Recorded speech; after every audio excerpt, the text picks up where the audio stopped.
Good afternoon, Internet. My name is Morph, and welcome to set 3 of KTF versus Oz. In the first set of this matchup, Lomo took the free win by doing a wonderful bit of a bunker rush, getting the win against Henry. Now, in the second matchup, it was against Tempest, and although it was a slightly longer match, once again Lomo showed supreme form in that, attacking on multiple fronts at the same time, taking map control, taking pace control, and taking tech control. So there was just so little Tempest could do. He did respond with some high-tech units, but it was just too little too late, and the win belonged to Lomo. Now, I'm sure there is nothing more in the world than Lomo would like to continue this to bring up to 3-0, so there would only be one moment, 0. Only be one win, quite witty there, left to require to win. But unfortunately, KTF have decided that the free party time for Oz is over, and they are bringing out the big guns. That is right, Internet. We have the big guns coming out. They have set forward our man Flash. Now, unfortunately, I had to restart at this point because the bloody observers changed around the colours. And I'd already written down in my notes the wrong colours. Now, Flash is the red Terran, and Lomo is the yellow Terran. So once again, Flash is in red. Now, Flash, as you know, is a supreme Terran player. I think one of the interesting things about being an S-class player is basically you are just always the favourite unless you're against another S-class player. Therefore, percentages aren't as applicable as they would normally be unless you have two of the Titans doing battle. But what I will tell you, Internet, is something that I think is particularly interesting.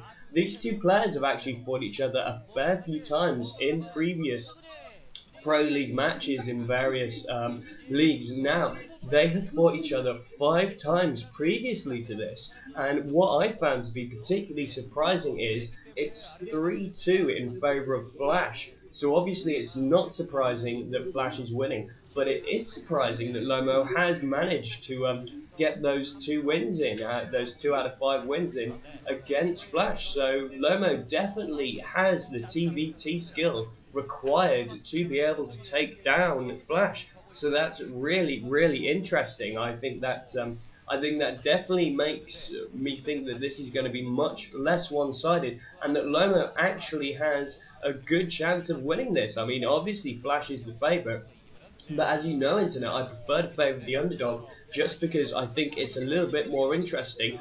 Unfortunately, this map is on Neo Harmony. Now, what I would have maybe liked to see, it's turned out recently, there was a big spout of it about 5 months ago. I think it was maybe during the summer, where basically Flash had a big losing streak in TVT, basically because of the 14cc. And if you watch my commentator idol submission with Parkex, I love you, man, sorry about the result this week.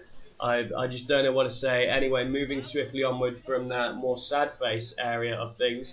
The 14cc is essentially, it's Flashanite, it's the Flash Kryptonite, it's the Sinestro corpse to Flash's Green Lantern, you know. It's the Brotherhood of Evil Mutants to Flash's X-Men, you know. It's that one perfect counter. It's the Zod to his Superman, although Kryptonite to his Superman obviously works better as a metaphor, because I love comics, Internet. I think comics are definitely the best method for telling a story. I'm a huge fan of film, I'm a huge fan of theatre, I'm actually an actor myself, but nevertheless, I just think that comics are the best way.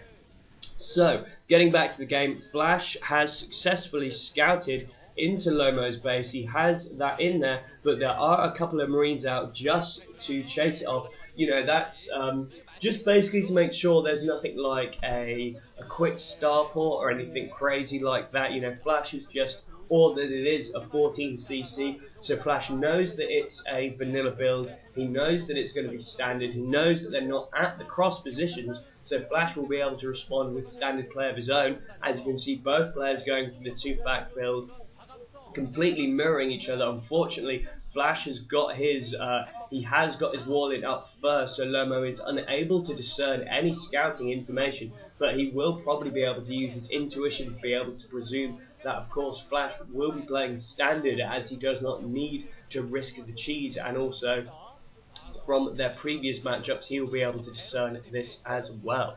So, once again, got to be favouring Flash going into this. I'd love for Lomo to continue his little romping, but of course, it's now that in the third match that you do see the fatigue start to get in. So with that wall in there, Lomo is resorting to the floating barrack scout to try and get his information about what Flash is doing. Either that or maybe he is going to plonk it down and go for something a bit risky, although to be honest I do think that would be redonkulous, but you know, I just like to point out any possibilities that might be about to happen during my commentaries.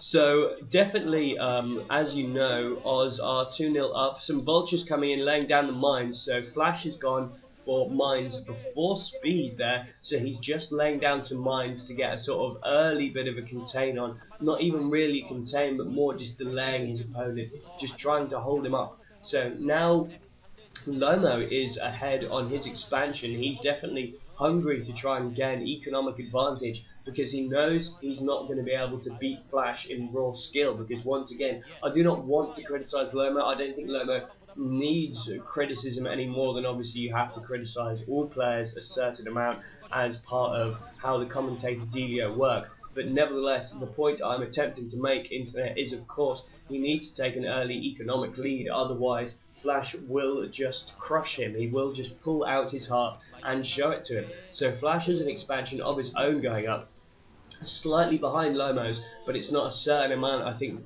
Flash is probably ahead on his upgrades and Lomo is ahead on his expansion. So it's pretty much, I'd say, the difference between going for either the expansion first or the tech first is just more what kind of a game you're trying to play, whether you want to go more for early game pressure or go more for getting a decisive early economy advantage. So starport going up for Flash as well.